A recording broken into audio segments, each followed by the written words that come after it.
Hi everyone, in this video I want to show you a game between Viswanathan Anand and Maxim Matlakov. The game was played in Tata Steel Chess Tournament 2018 round 1. Let's see the game. White starts with e4 and black replies with e5. Knight to f3 attacking the pawn and knight to c6 defending. Bishop to b5 and we have the Spanish opening order Ruy Lopez. e6 attacking the bishop and bishop to a4. Knight to f6 attacking the pawn and d3. And we have the Ruy Lopez Morphy Defense Anderssen Variation. White is threatening to take the knight and take the pawn from e5. b5 is forced. Bishop to b3 and bishop to c5. Another developing move, preparing short castle. c3 preparing d4, but first e4 needs to be protected. Also, this move allows the light square bishop to retreat to c2. d6 protecting e5 and allowing the light square bishop to develop. Bishop to g5 pinning the knight and h6. And white is maintaining the pin with bishop to h4. g5 breaking the pin and expanding on the king side. Bishop to g3 and bishop to a7. Moving the same piece in an opening. Maybe it was better to develop the other minor piece, the light square bishop to b7 or d7. Knight bd2, the last minor piece is developed. This is a well-known maneuver on the Spanish. The knight will go to f1 and then to e3, and from here looking to jump to f5 or d5. Knight to a5 attacking the bishop and bishop to c2. Knight to h5 attacking the other bishop.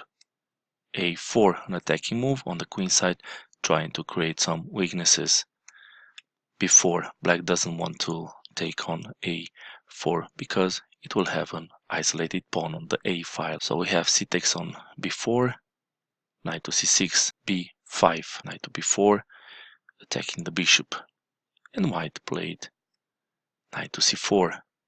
Another way was to play short castle. Knight takes on g3, black took, and white recapture with the h pawn, and we see that the h file is open for white. g4 attacking the knight, knight to h4, a takes on b5 and a takes on b5, and the a file is open for both players. And here black saw that he can win a pawn by sacrificing his bishop on f2, taking advantage that the bishop from c2 will be undefended after black takes the rook from a1. So in the game we have bishop takes on f2 check, king takes on f2, rook takes on a1, queen takes on a1, and knight takes on c2, attacking the queen. As we can see, black pawn structure is better than white. White has 3 pawn islands and 2 of them has double pawns. Queen to a4, attacking the knight and prepares a discovered check with b6, getting rid of one of his double pawns.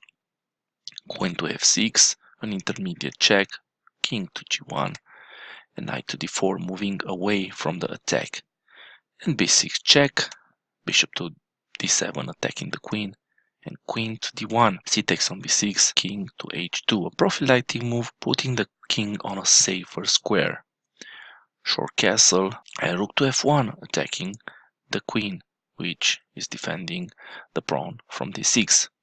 And in the game, black put his queen on g5, leaving d6 pawn undefended, and white takes it. Bishop to e6, placing the bishop on a better position, looking to go to b3, attacking the queen. Knight h to f5, going forward with the knight, and here black makes a move that gives white the advantage.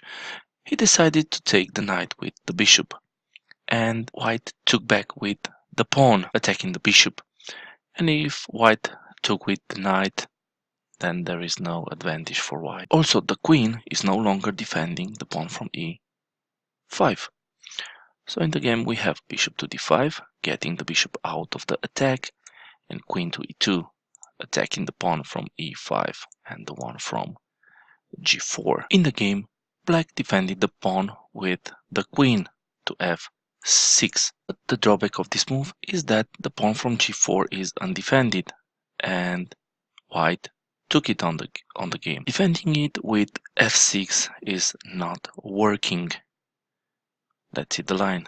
If black plays f6, white can play d4. And here black has two options, to push the pawn or to take. And if white takes the pawn, then we have queen to b5 attacking the pawn and the bishop. And after queen to h5 check, king to g1, bishop to a8, queen takes on b6, and white has a pass pawn on the b file. And if black pushes the pawn with e4, white does the same thing. Queen to b5 attacking the pawn and the bishop. And after the bishop retreats, we have queen to b3 check, king to g7, rook to a1 threatening a check on a7, and after king to h8 we have knight to f7 check, and white wins the exchange. Queen takes on f7, black is mated very soon. Queen to g8, queen takes on f7 check, queen to this g7, rook takes on an a8 check, king to h7, and queen takes on b6 threatening, rook to a7 picking up the queen. So in the game we have queen to f6 defending the pawn, and white took the pawn from g4 with check, king to h7, and knight to e4 attacking the queen, and black takes the knight and white recaptures. And in this position white has an extra pawn and he's slightly better due to his advanced pawns on the king side. And to win this he needs to prove it. In an endgame, white needs to attack black weak pawns, which are b6, f7, e5 and h6.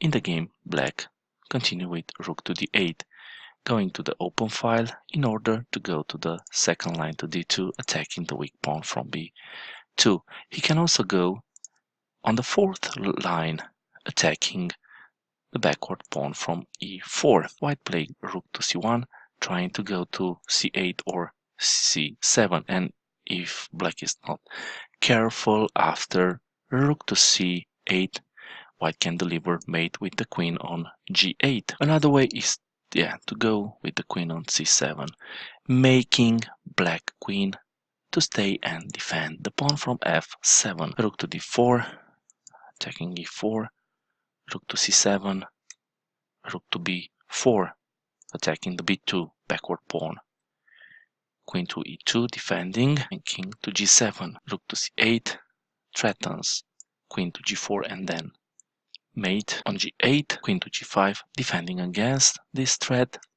rook to c6 looking at b6 and also on the a6 pawn, rook to b3 attacking g3 pawn twice with the queen and the rook, rook to c3 and rook to b4. Black doesn't want to trade rooks, and we have b3. The pawn moves forward and it's defended by the rook. Rook to d4, trying to attack the queen with rook to d2. Rook to c6, attacking again the pawn from b6. Rook to b4 defending, and queen to f3. Defends b3 pawn and allows the rook to come to c4, trying to trade the rooks. King to a7 and rook to d6. White wants to attack the pawn from e5.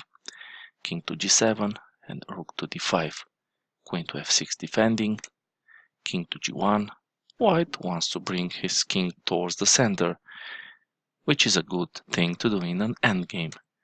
King to h7 and queen to d3, intending to play rook to d6 attacking the queen. King to g7, king to f2, rook to d4 provoking the rook exchange, and rook takes and he takes on d4. Queen to b5, staying closer to b6 pawn, and white would like to push e5, but first he needs to protect f5 with g4. In the game we have queen to d8. Another way for black was to play queen to e7, and after e5, queen to c7 f6 check, king to f8, queen to e2, defending against the check on c2. So, in the game, black played queen to d8, and here white played queen to d5, proposing the queen trade.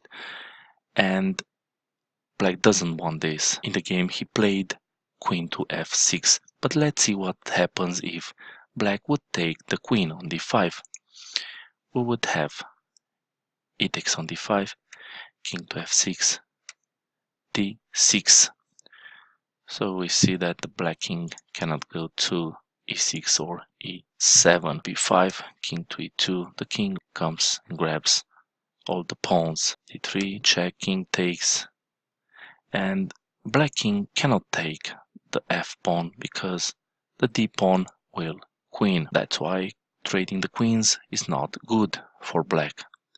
In the game, black played queen to f6 and white played g4, protecting f5 pawn and threatening e5, king to g8, and king to f3. And after this move, black resigned because he saw what's coming. d4 pawn is lost after white pushes e5, and he will create a pass pawn after e6. After this win, Anand is leading the tournament together with Anish Giri, who defended Hu e5. Also, Vladimir Kramnik defeated Wei Yi. So, after the first round, we have 3 leaders. I hope you learned something from this game. Please watch other games from my channel, and if you like this video clip, click the like button and subscribe. See you soon. Bye.